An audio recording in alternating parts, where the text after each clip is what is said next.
ಒಂದು ದಿನ ನಾನು ಶಾಲೆಯಿಂದ ಹಿಂದಿರುಗಿದಾಗ ನನ್ನ ಚಿಕ್ಕಪ್ಪನ ಮಗ ನನ್ನ ತಾಯಿಯನ್ನು ಹೊಡೆಯುತ್ತಿರುವುದನ್ನು ನಾನು ನೋಡಿದೆ.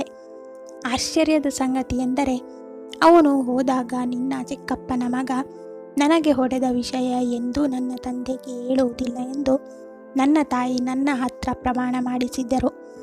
ನಂತರ ಇದು ಆಗಾಗ ಸಂಭವಿಸುತ್ತಿತ್ತು. ಈ ಘಟನೆಯ ಕಾರಣ ಏನು ಎಂದು ನನಗೆ ಅರ್ಥವಾಗಲಿಲ್ಲ. ಆವತ್ತು ಒಂದು ದಿನ ಮಧ್ಯರಾತ್ರಿ ನಾನು ಇದ್ದಕ್ಕಿದ್ದಂತೆ ಕಣ್ಣು ತೆರೆದು ನೋಡಿದಾಗ ನಮ್ಮ ತಾಯಿ ಈ ಭೂಮಿಯನ್ನು ಬಿಟ್ಟು ಹೋಗಿದ್ರು. ಆಗ ನಾನು ಮತ್ತು ನನ್ನ ತಂಗಿ ಇನ್ನೂ ಚಿಕ್ಕವರಾಗಿದ್ದೆವು. ನಮಗೆ ತುಂಬ ಆಘಾತವಾಗಿತ್ತು. ಸ್ವಲ್ಪ ಸಮಯದ ನಂತರ ನಮ್ಮನ್ನು ಆರೈಕೆ ಮಾಡುವುದಕ್ಕಾಗಿ ನಮ್ಮ ಅಪ್ಪ ನಮ್ಮ ಅಮ್ಮನ ದೂರದ ಸಂಬಂಧಿಯೊಂದಿಗೆ ಮರುಮದುವೆಯಾಗುತ್ತಾರೆ. ನಮ್ಮ ಹೊಸ ತಾಯಿ ತುಂಬ ಒಳ್ಳೆಯವರಾಗಿದ್ದರು. ನಮ್ಮನ್ನು ಎಲ್ಲ ರೀತಿಯಲ್ಲೂ ತುಂಬ ಚೆನ್ನಾಗಿ ನೋಡಿಕೊಂಡರು. ಆದರೆ ಅವರು ನಮ್ಮ ತಂದೆಯೊಂದಿಗೆ ಪ್ರತಿ ವಿಷಯದಲ್ಲೂ ಜಗಳವಾಡುತ್ತಿದ್ದರು. ದಿನನಿತ್ಯದ ಈ ಜಗಳ ನಾವಿಬ್ಬರೂ ಭಯದಿಂದ ಕೂರುವಂತೆ ಆಯಿತು. ಆದಾಗ್ಯೂ ನನ್ನ ತಂದೆ ತುಂಬ ಒಳ್ಳೆಯ ಮತ್ತು ಸಭ್ಯ ವ್ಯಕ್ತಿ. ಇಡೀ ನೆರೆಹೊರೆಯವರು ಅವರನ್ನು ಗೌರವಿಸುತ್ತಿದ್ದರು ಮತ್ತು ಯಾರೂ ಅವರನ್ನು ಒಂದು ಕೆಟ್ಟ ಅಭಿಪ್ರಾಯ ಹೇಳುತ್ತಿರಲಿಲ್ಲ. ನಮಗಾಗಿ ನಮ್ಮ ತಂದೆ ಈ ಜಗಳಗಳ ಬಗ್ಗೆಯೂ ಮೌನವಾಗಿದ್ದರು. ಏಕೆಂದರೆ ತಾಯಿ ತನ್ನ ಗಂಡನೊಂದಿಗೆ ಜಗಳವಾಡುತ್ತಿದ್ದಳು, ಆದರೆ ಅವಳು ಯಾವಾಗಲೂ ನಮ್ಮನ್ನು ಪ್ರೀತಿಯಿಂದ ನಡೆಸುತ್ತಿದ್ದಳು. ನಮ್ಮ ನಿಜವಾದ ತಾಯಿಯ ಅನುಪಸ್ಥಿತಿಯನ್ನು ನಾವು ಅನುಭವಿಸದ ರೀತಿ ಅವರು ನಮ್ಮನ್ನು ನಿಜವಾದ ತಾಯಿಯಂತೆ ನೋಡಿಕೊಂಡರು. ದೇವರು ಮಲತಾಯಿಗೆ 2 ಗಂಡು ಮಕ್ಕಳನ್ನು ಕೊಟ್ಟರು, ಆದರೆ ಅವಳು ನಮ್ಮನ್ನು ಸಮಾನವಾಗಿ ಪ್ರೀತಿಸುತ್ತಿದ್ದಳು. ಆ ದಿನಗಳಲ್ಲಿ ನಾನು 4ನೇ ತರಗತಿ, ನನ್ನ ತಂಗಿ 2ನೇ ತರಗತಿ. ತಾಯಿಯ ಹೆತ್ತ ಮಕ್ಕಳಿಬ್ಬರು ಚಿಕ್ಕವರಾಗಿದ್ದರು. ಅಪ್ಪ ನಿತ್ಯ ದುಡಿದು ತಂದ ಹಣವನ್ನೆಲ್ಲ ಅಮ್ಮನ ಕೈಯಲ್ಲಿ ಇಡುತ್ತಿದ್ದರು. ಆದರೆ ನೀವು ತುಂಬ ಕಡಿಮೆ ದುಡ್ಡು ಕೊಡುತ್ತೀರಾ ಎಂದು ದಿನವೂ ಜಗಳವಾಡುತ್ತಿದ್ದರು.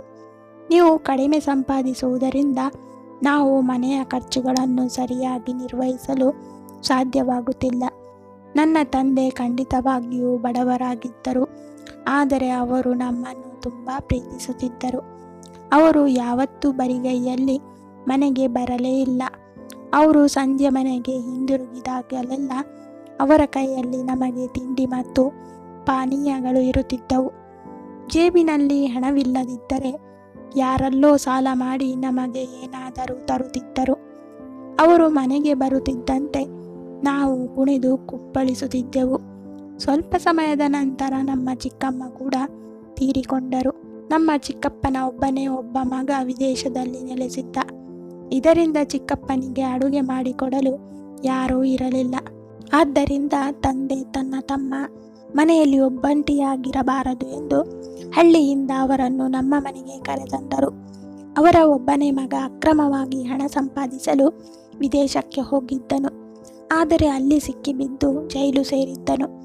ಇದೇ ಕಾರಣಕ್ಕೆ ಚಿಕ್ಕಪ್ಪ ತುಂಬ ದುಃಖಿಸುತ್ತಿದ್ದರು.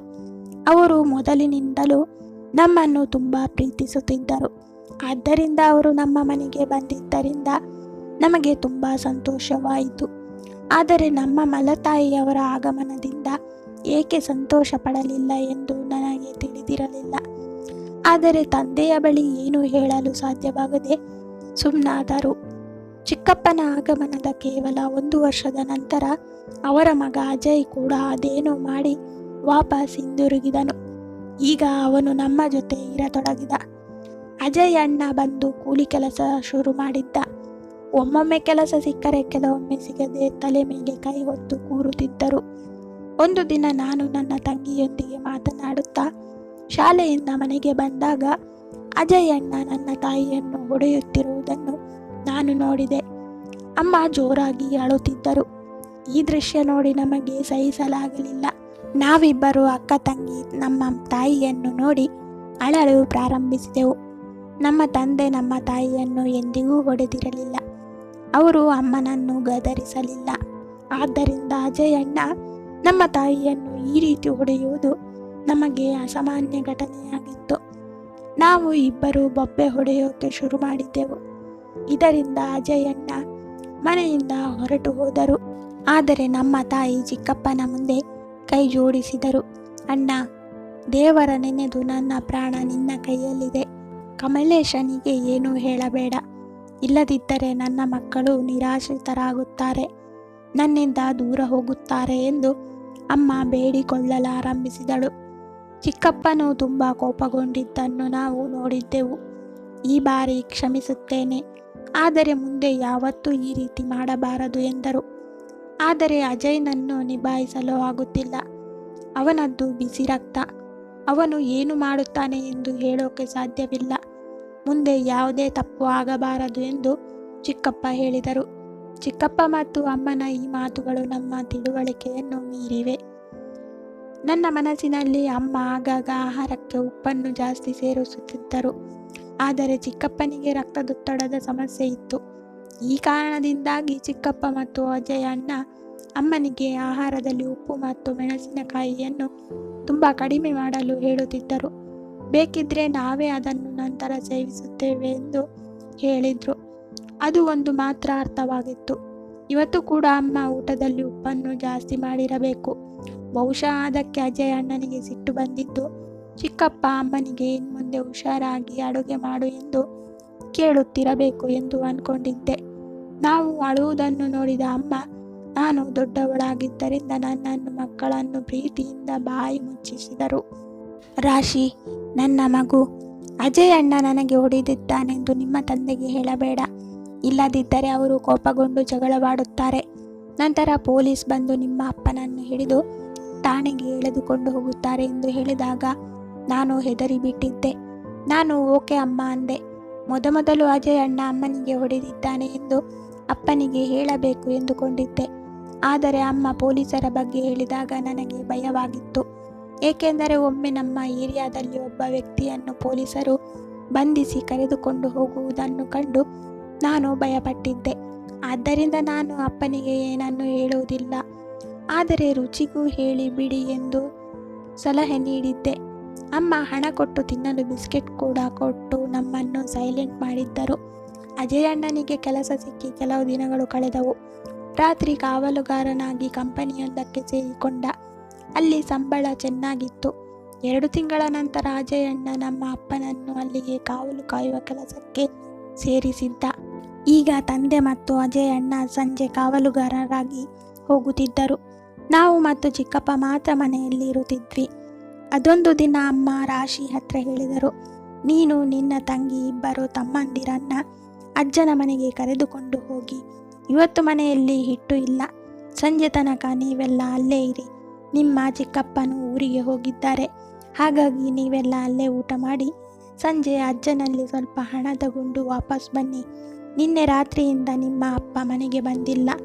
ಬಹುಶಃ ಅವರು ಸ್ವಲ್ಪ ನಿದ್ರೆ ಮಾಡಲು ಎಲ್ಲೋ ಮಲಗಲು ಹೋಗಿದ್ದಾರೆ. ಹಗಲಿನಲ್ಲಿ ನೀವು ಮನೆಯಲ್ಲಿ ಗಲಾಟೆ ಮಾಡುತ್ತೀರಿ. ಆಗ ಅವರಿಗೆ ಸರಿಯಾಗಿ ನಿದ್ರೆ ಬರುವುದಿಲ್ಲ. ತಾಯಿಯ ಸಲಹೆಯಂತೆ ನಾನು ರುಚಿ ಮತ್ತು ಇಬ್ಬರು ಕಿರಿಯ ಸಹೋದರರೊಂದಿಗೆ ನನ್ನ ತಾಯಿಯ ಮನೆಗೆ, ಅಂದರೆ ನನ್ನ ಮಲತಾಯಿಯ ತವರು ಮನೆಗೆ ಹೋದೆವು. ಮತ್ತು ನನ್ನ ತಾಯಿ ನನಗೆ ಹೇಳಿದಂತೆ ನಾನು ಆ ದಿನ ಪೂರ್ತಿ ನಮ್ಮ ಅಜ್ಜಿಯೊಂದಿಗೆ ಇದ್ದೆವು. ಅವರು ತುಂಬ ಒಳ್ಳೆಯವರು. ಸಂಜೆ ತನಕ ನಮ್ಮನ್ನು ಚೆನ್ನಾಗಿ ನೋಡಿಕೊಂಡರು. ಹಗಲು ಮತ್ತು ಹಿಂದಿನ ರಾತ್ರಿ ಡಬಲ್ ಡ್ಯೂಟಿ ಮಾಡಿದ್ದರಿಂದ ಆ ರಾತ್ರಿ ಅಪ್ಪ ಮನೆಗೆ ಬಂದರು. ನಾವೆಲ್ಲರೂ ಅಪ್ಪನ ಹತ್ತಿರ ಕುಳಿತು ಅವರು ನಮಗಾಗಿ ತಂದಿದ್ದ ಮಾವಿನ ಹಣ್ಣುಗಳನ್ನು ತಿನ್ನುತ್ತಿದ್ದೆವು. ಮನೆಯಲ್ಲಿ ಹಿಟ್ಟು ಇಲ್ಲದ ಕಾರಣ ಇವತ್ತು ಅಜ್ಜನ ಮನೆಗೆ ಹೋಗಿದ್ದೆವು. ಅಲ್ಲೇ ಊಟ ಮಾಡಿದ್ದೇವೆ ಎಂದು ತಮ್ಮ ಮುಗ್ಧವಾಗಿ ಹೇಳಿದ. ಅಲ್ಲದೆ ಅಜ್ಜಿ ನಮಗೆ ತುಂಬ ರುಚಿಯಾದ ಕೋಳಿ ಕರಿ ಬಡಿಸಿ ವಾಪಸ್ ಬರುವಾಗ ಹಣವನ್ನು ನೀಡಿದ್ರು ಎಂದು ಹೇಳಿದ. ಇದನ್ನು ಕೇಳಿದ ಅಪ್ಪ ನನ್ನ ಅಮ್ಮನ ಮೇಲೆ ಕೋಪಗೊಂಡು, ನಿನ್ನೆಯಷ್ಟೇ ನಿನಗೆ 2,000 ರೂಪಾಯಿ ಕೊಟ್ಟಿದ್ದೆ, ಹಿಟ್ಟು ಯಾಕೆ ಆರ್ಡರ್ ಮಾಡಲಿಲ್ಲ? ಅವರು ಹೇಳಿದರು, ರಾಶಿಯ ಚಿಕ್ಕಪ್ಪ ಹಳ್ಳಿಗೆ ಹೋಗಿದ್ದಾರೆ, ಜೊತೆಗೆ ಅಜಯ್ ಕೂಡ ಹೋಗಿರಬಹುದು. ನಾನು ಯಾರ ಹತ್ರ ಹಿಟ್ಟು ಆರ್ಡರ್ ಮಾಡಿ ತರಿಸಲಿ? ಸರಿ. ಸ್ವಲ್ಪ ಸಮಯದ ನಂತರ ಮಾತುಕತೆ ಕೊನೆಗೊಂಡಿತು. ಮರುದಿನ ಚಿಕ್ಕಪ್ಪ ಕೂಡ ಮರಳಿದರು. ಚಿಕ್ಕಪ್ಪ ಮತ್ತೊಮ್ಮೆ ಮನೆಯ ಯಾವುದೋ ಕೆಲಸಕ್ಕಾಗಿ ಒಂದು ದಿನ ಹಳ್ಳಿಗೆ ಹೋದಾಗ 10 ದಿನಗಳು ಕಳೆದವು. ಅವರು ಹೋದ ನಂತರ ಅಜಯ್ ಅಣ್ಣ ಮತ್ತು ಅಪ್ಪ ಡ್ಯೂಟಿಗೆ ಹೋಗುವಾಗ ಅಮ್ಮ ನಮ್ಮನ್ನು ರೆಡಿ ಮಾಡಿ ಅಜ್ಜನ ಮನೆ ಬಾಗಿಲಿಗೆ ಬಿಟ್ಟು, ನಿಮ್ಮ ಅಪ್ಪನ ಸ್ನೇಹಿತರೊಬ್ಬರು ತೀರಿಕೊಂಡಿದ್ದಾರೆ. ಇಂದು ರಾತ್ರಿ ಅವರು ಮತ್ತು ನಾನು ಹತ್ತಿರದ ಹಳ್ಳಿಗೆ ಹೋಗುತ್ತಿದ್ದೇವೆ ಎಂದು ಹೇಳುವಂತೆ ಹೇಳಿ ಬೆಳಿಗ್ಗೆ ಬಂದು ಎಲ್ಲರನ್ನು ಕರೆದುಕೊಂಡು ಹೋಗುತ್ತೇನೆ ಎಂದಿದ್ದರು. ರಾತ್ರಿ ಅಲ್ಲಿಯೇ ಮಲಗಿದ್ದೆವು. ನಾನು ಅಜ್ಜಿ ಹತ್ರ ಅವರು ಹೇಳಿಕೊಟ್ಟ ಹಾಗೆ ಹೇಳಿದ್ದೆ. ಅವರು ನಮಗೆ ತಿನ್ನಿಸಿ ಮಲಗಿಸಿದರು. ಬೆಳಿಗ್ಗೆ 7 ಗಂಟೆಗೆ ನಮ್ಮ ಅಜ್ಜಿಯ ಮನೆಗೆ ಕರೆದುಕೊಂಡು ಹೋಗಲು ತಾಯಿ ಬಂದರು. ನಾವು ಇನ್ನೂ ಚಿಕ್ಕವರಾಗಿದ್ದರಿಂದ ತಾಯಿ ಹೀಗೆಲ್ಲ ಏಕೆ ಮಾಡುತ್ತಿದ್ದಾರೆಂದು ನಮಗೆ ಅರ್ಥವಾಗಲಿಲ್ಲ. 15 ದಿನಗಳ ನಂತರ ನಮಗೆ ಅವಕಾಶ ಸಿಕ್ಕಾಗ ನಾವು ಕೆಲವೊಮ್ಮೆ ಇಡೀ ದಿನ ನಮ್ಮ ತಾಯಿಯ ಅಜ್ಜ ಅಥವಾ ತಾಯಿಯ ಚಿಕ್ಕಪ್ಪ ಮತ್ತು ಚಿಕ್ಕಪ್ಪನ ಮನೆಗೆ ಹೋಗುತ್ತಿದ್ದೆವು. ಕೆಲವೊಮ್ಮೆ ಇಡೀ ರಾತ್ರಿ ಇರುತ್ತಿದ್ದೆವು. ಪುಟ್ಟ ಮಗುವನ್ನು ಮಾತ್ರ ಅವರು ಜೊತೆಗೆ ಕರೆದುಕೊಂಡು ಹೋಗುತ್ತಿದ್ದರು. ಮನೆಯಲ್ಲಿ ಅಪ್ಪನ ಅಮ್ಮನ ನಡುವೆ ಜಗಳವಾಗುತ್ತದೆ ಎಂಬ ಭಯದಿಂದ ನಾವು ತಂದೆಗೆ ಏನನ್ನೂ ಹೇಳುತ್ತಿರಲಿಲ್ಲ. ಹೀಗೆ 1 ವರ್ಷ ಕಳೆಯಿತು. ತಂದೆ ಕೆಲಸಕ್ಕೆ ಹೋಗುತ್ತಿದ್ದರು ಮತ್ತು ತಾಯಿ ನಮ್ಮನ್ನು ನಮ್ಮ ತಾಯಿಯ ಅಜ್ಜ ಅಥವಾ ತಾಯಿಯ ಚಿಕ್ಕಪ್ಪನ ಮನೆಗೆ ಕಳುಹಿಸುತ್ತಿದ್ದರು. ತಂದೆ ತನ್ನ ಎಲ್ಲ ಸಂಪಾದನೆಯನ್ನು ಅಮ್ಮನ ಕೈಯಲ್ಲಿಟ್ಟರೂ ಅವರು ಎಂದಿಗೂ ಸಂತೋಷವಾಗಿರಲಿಲ್ಲ. ಅಪ್ಪ ಆಗಾಗ ಅಮ್ಮನಿಗೆ ಹೊಸ ಬಟ್ಟೆ ಚಪ್ಪಲಿಗಳನ್ನು ತಂದು ಕೊಡುತ್ತಿದ್ದರು. ಆದರೆ ಅಮ್ಮ ತನ್ನ ಗಂಡನ ಬಗ್ಗೆ ಊರಿನ ಹೆಂಗಸರಲ್ಲಿ ಕೆಟ್ಟದಾಗಿ ಹೇಳುತ್ತಿದ್ದರು. ನಮ್ಮ ತಾಯಿಗೆ ನಮ್ಮ ತಂದೆಯ ಬಗ್ಗೆ ಒಂದು ಚೂರು ಭಯವಿರಲಿಲ್ಲ. ಆದರೆ ವಿಚಿತ್ರ ಏನೆಂದರೆ ನನ್ನ ಚಿಕ್ಕಪ್ಪ ಮತ್ತು ಅಜಯ್ ಅಣ್ಣನಿಗೆ ತುಂಬ ಹೆದರುತ್ತಿದ್ದರು. ಅವರ ಮನೆಗೆ ಹೋಗಿ ಅಲ್ಲೇ ಅವರು ಇರಲಿ, ನಮ್ಮ ಮನೆಯಲ್ಲಿ ಇರುವುದು ಬೇಡ ಎಂದು ಅಪ್ಪನಿಗೆ ಹೇಳುತ್ತಿದ್ದರು. ಅವರು ನಮ್ಮ ಮನೆಯಲ್ಲಿ ಎಷ್ಟು ದಿನ ಅಂತ ಇರುವುದು? ಅಮ್ಮ ಅಪ್ಪನಿಗೆ ಪ್ರಶ್ನೆ ಮಾಡುತ್ತಿದ್ದರು. ಆದರೆ ಅಮ್ಮ ತನ್ನ ಗಂಡನಿಗಿಂತ ಹೆಚ್ಚಾಗಿ ಅವರನ್ನು ನೋಡಿಕೊಂಡರು ಮತ್ತು ಎಲ್ಲ ಸಮಯದಲ್ಲೂ ಅಪ್ಪ ಹೋದ ನಂತರ ನಾವು ಅಮ್ಮನನ್ನು ದುಃಖಿತಳಾಗಿ ನೋಡಲಿಲ್ಲ. ಚಿಕ್ಕಪ್ಪ ಮತ್ತು ಅಜಯ್ ಅಣ್ಣ ಎಷ್ಟು ಕೋಪಗೊಂಡಿದ್ದರು ಎಂದರೆ ಅವರು ಮತ್ತೆ ನಮ್ಮ ಕಡೆ ತಿರುಗಿ ನೋಡಿರಲೇ ಇಲ್ಲ. ಆದರೆ ಒಂದು ದಿನ ಅಜಯ್ ಅಣ್ಣ ಬಂದು, ನನ್ನ ದೊಡ್ಡಪ್ಪ ಎಲ್ಲಿ ಹೋಗಿದ್ದಾರೆ ಹೇಳು ಎಂದು ಅಮ್ಮನೊಂದಿಗೆ ಜಗಳವಾಡಲು ಪ್ರಾರಂಭಿಸಿದ. ಅಜಯ್ ಅಣ್ಣನ ಬಳಿ ದುಬೈಗೆ ಹೋಗಿದ್ದಾರೆ ಎಂದು ಅಮ್ಮ ಹೇಳಿದರು. ಅವರು ದುಬೈಗೆ ಹೋಗಿಲ್ಲ ಎಂದು ನನಗೆ ತಿಳಿದಿದೆ. ನೀನು ಸುಳ್ಳು ಹೇಳುತ್ತಾ ಇದ್ದೀಯಾ? ಅಣ್ಣ ಅಪ್ಪನ ಬಗ್ಗೆ ಕೋಪಗೊಂಡು ಕಟುವಾಗಿ ಹೇಳಿದಾಗ ಅಮ್ಮ ಹೇಳಲು ಪ್ರಾರಂಭಿಸಿದಳು. ನೀವು ನನ್ನ ಆಭರಣಗಳನ್ನು ಕದ್ದಿದ್ದೀರಿ, ಅದಲ್ಲದೆ ನನ್ನಿಂದ ಹಣವನ್ನು ಸಹ ತೆಗೆದುಕೊಳ್ಳುತ್ತಿದ್ದೀರಿ ಎಂದು ಬೇಸತ್ತು ನಾನು ನನ್ನ ಗಂಡನ ಹತ್ರ ಹೇಳಿದ್ದೆ. ಇದೇ ಕಾರಣಕ್ಕೆ ನೀವೇ ಅವರನ್ನು ಎಲ್ಲೋ ಬಚ್ಚಿಟ್ಟಿದ್ದೀರಾ ಎಂದು ಅಮ್ಮ ಹೇಳಿದರು. ಇದರಿಂದ ಕೋಪಗೊಂಡ ಅಜಯ್ ಅಣ್ಣ ನನ್ನ ಅಮ್ಮನ ಮೇಲೆ ಚಾಕು ಹಾಕಲು ಮುಂದಾಗುತ್ತಾನೆ. ಚಾಕುವನ್ನು ನೋಡಿ ನಾವು 4 ಮಕ್ಕಳು ಕಿರುಚಲು ಮತ್ತು ಜೋರಾಗಿ ಕೂಗಲು ಪ್ರಾರಂಭಿಸಿದೆವು. ಇದರಿಂದ ಅವರು ನಮ್ಮ ನೆರೆಹೊರೆಯವರು ದಾಳಿ ಮಾಡಬಹುದು ಎಂದು ಹೆದರಿದರು. ಅಂದು ಮನೆಯಿಂದ ಹೊರಟು ಹೋದರು. ಆದರೆ ಹೊರಡುವಾಗ ಅಮ್ಮನಿಗೆ ನನ್ನ ದೊಡ್ಡಪ್ಪನ ಬಗ್ಗೆ ಹೇಳದಿದ್ದರೆ ಖಂಡಿತ ನಿನ್ನ ಕತೆ ಮುಗಿಸುತ್ತೇನೆ ಎಂದನು. ಕೆಲವು ದಿನಗಳು ಕಳೆದವು. ಒಂದು ರಾತ್ರಿ ನಾವೆಲ್ಲರೂ ಮಲಗಿದ್ದಾಗ ಕೆಲ ಸಮಯದ ನಂತರ ಯಾರೋ ಹೆದರಿಕೆಯ ಧ್ವನಿಯಿಂದ ಕೂಗಾಡುವುದು ಕೇಳಿತು. ನಾನು ಮತ್ತೊಮ್ಮೆ ಕಣ್ಣು ತೆರೆದೆ. ಯಾರೋ ಯಾರಿಗೋ ತುಂಬ ನೋಯಿಸುತ್ತಿದ್ದಾರೆ ಎಂದು ನನಗೆ ಅನಿಸಿತು. ಆ ಸಮಯದಲ್ಲಿ ನಾನು ಇನ್ನೊಂದು ಕೋಣೆಯಲ್ಲಿದ್ದೆ. ನಾನು ಅಮ್ಮ ಅಮ್ಮ ಎಂದು ಅಮ್ಮನನ್ನು ಕೂಗಿದೆ. ನನ್ನ ಬಳಿ ಓಡಿ ಬಂದು ನನ್ನ ಬಾಯಿಯ ಮೇಲೆ ಕೈ ಇಟ್ಟು, ರಾಶಿ, ಬಾಯಿ ಮುಚ್ಚಿ ಮಲಗು, ಹಾಗೆ ಏನೂ ಆಗಿಲ್ಲ ಎಂದಳು. ನಾನು ಹಾಸಿಗೆಯ ಮೇಲೆ ಮಲಗಿ ಕಣ್ಣು ಮುಚ್ಚಿದೆ. ಅವಳು ನನ್ನನ್ನು ಬಿಟ್ಟು ಹೋದಳು. ಈಗ ನಾನು ಪ್ರಜ್ಞಾವಂತಳಾಗಿದ್ದೆ. ನಮ್ಮ ಮನೆಯಲ್ಲಿ ಏನೋ ತೊಂದರೆ ಇದೆ ಎಂದು ನನಗೆ ಅನಿಸಲಾರಂಭಿಸಿತು. ಬೆಳಿಗ್ಗೆ ಎದ್ದು ಅಜ್ಜನ ಮನೆಗೆ ಹೋಗಿದ್ದೆ. ನಾನು ಅವರಿಗೆ ಎಲ್ಲವನ್ನೂ ಹೇಳಿದೆ. ಅವರು ಇದರ ಬಗ್ಗೆ ಚಿಂತೆ ಮಾಡತೊಡಗಿದರು. ನಾನು ಮನೆಗೆ ಬಂದಾಗ ನನ್ನ ತಾಯಿ ಕೂಡ ಚಿಂತೆಯಲ್ಲಿ ಕೂತಿದ್ದರು. ಅಜ್ಜ ಅಮ್ಮನ ಬಳಿ ಪ್ರೀತಿ ಮತ್ತು ಸ್ವಲ್ಪ ಕೋಪದಿಂದ, ಮಗಳೇ ಏನಾಯಿತು ಎಂದು ಕೇಳಿದರು. ರಾತ್ರಿ ಭಾವ ಮತ್ತು ಅಜಯ್ ಬಂದಿದ್ದರು. ಅವರು ಸುನಿಲ್ಗೆ ಫೋನ್ ಮಾಡಿ ಹೇಳಿದ್ದಾರೆ ಎಂದು ಹೇಳಿದರು. ಈ ಮಾತು ಕೇಳಿ ಅಜ್ಜ ಗಲಿಬಿಲಿಗೊಂಡರು. ಅಮ್ಮನನ್ನು ಪಕ್ಕದ ಕೋಣೆಗೆ ಎಳೆದುಕೊಂಡು ಹೋದರು. ಸುನಿಲ್ ಅಂದರೆ ಅಮ್ಮನ ತವರು ಮನೆಯ ಎದುರು ಮನೆಯವನು. ಇದು ತಿಳಿದು ನನಗೂ ಚಿಂತೆಯಾಗತೊಡಗಿತು. ಅಜ್ಜ ಅಮ್ಮನ ಹತ್ರ ಪಕ್ಕದ ಕೋಣೆಯಲ್ಲಿ ಎಲ್ಲ ಕೇಳಿ ತಿಳ್ಕೊಳ್ತಿದ್ರು. ನಾನು ಮೆಲ್ಲನೆ ಅವರೇನು ಹೇಳುತ್ತಿದ್ದಾರೆ ಎಂದು ಕೇಳುತ್ತಿದ್ದೆ. ಸುನಿಲ್ ನನ್ನು ಯಾಕೆ ನಿನ್ನ ಮನೆಗೆ ಕರೆಸಿಕೊಂಡೆ ಎಂದು ತಾಯಿಯನ್ನು ಕೇಳುತ್ತಿದ್ದರು. ಒಂದು ಅರ್ಥ ಮಾಡಿಕೊ, ನಿನ್ನ ಪ್ರಾಣ ಅಪಾಯದಲ್ಲಿದೆ. ಅವರು ನಿನ್ನನ್ನು ಒಂದು ದಿನ ಕೊಲ್ಲುತ್ತಾರೆ. ಅಜ್ಜ ಅದೇ ದಿನ ಅಮ್ಮ ಹಾಗೂ ನಮ್ಮನ್ನು ತನ್ನ ಮನೆಗೆ ಕರೆದುಕೊಂಡು ಹೋದರು. ಯಾವುದೇ ವಿಚಾರವನ್ನು ತಾಯಿಗೆ ತಿಳಿಸದೆ ನೇರವಾಗಿ ಹೋಗಿ ಪೊಲೀಸರಿಗೆ ದೂರು ನೀಡುತ್ತಾರೆ. ನನ್ನ ಅಳಿಯ ವಿದೇಶಕ್ಕೆ ಹೋಗಿದ್ದಾನೆ. ಅವನ ಅನುಪಸ್ಥಿತಿಯಲ್ಲಿ ಅವರ ಹಿರಿಯ ಸಹೋದರ ಮತ್ತು ಮಗ ಅಜಯ್ ಯಾವ ಉದ್ದೇಶದಿಂದ ಮಧ್ಯರಾತ್ರಿ ಮಗಳ ಮನೆಗೆ ಬಂದಿದ್ದಾನೋ ಗೊತ್ತಿಲ್ಲ. ಇಬ್ಬರು ನನ್ನ ಅಳಿಯನ ಮೇಲೆ ಕೋಪಗೊಂಡಿದ್ದಾರೆ. ಇದರಿಂದ ನನ್ನ ಮಗಳು ಮತ್ತು ಆಕೆಯ ಮಕ್ಕಳ ಪ್ರಾಣಕ್ಕೆ ಅಪಾಯವಿದೆ ಮತ್ತು ಅವರ ಪ್ರಾಣ ರಕ್ಷಣೆಯಾಗಬೇಕೋ ಬೇಡವೋ ಎಂದು ಅಜ್ಜ ಪೊಲೀಸರಿಗೆ ದೂರು ನೀಡಿದ್ರು. ಇದು ಅಜ್ಞಾನ ಅಥವಾ ತಪ್ಪಿನಿಂದಾಗಿಯೋ ವೃದ್ಧಾಪ್ಯದ ಭಯದಿಂದಾಗಿ ಮಾಡಿದ್ರೋ ಗೊತ್ತಿಲ್ಲ. ಇದಾದ ನಂತರ ಮರುದಿನ ಪೊಲೀಸರು ಚಿಕ್ಕಪ್ಪ ಹಾಗೂ ಅಜಯ್ ಅಣ್ಣನನ್ನು ಕರೆದು ವಿಚಾರಣೆ ಮಾಡ್ತಾರೆ. ವಿಚಾರಣೆ ವೇಳೆ ಅವರು ಹೇಳಿದ್ದು ಬೇರೆಯಾಗಿತ್ತು.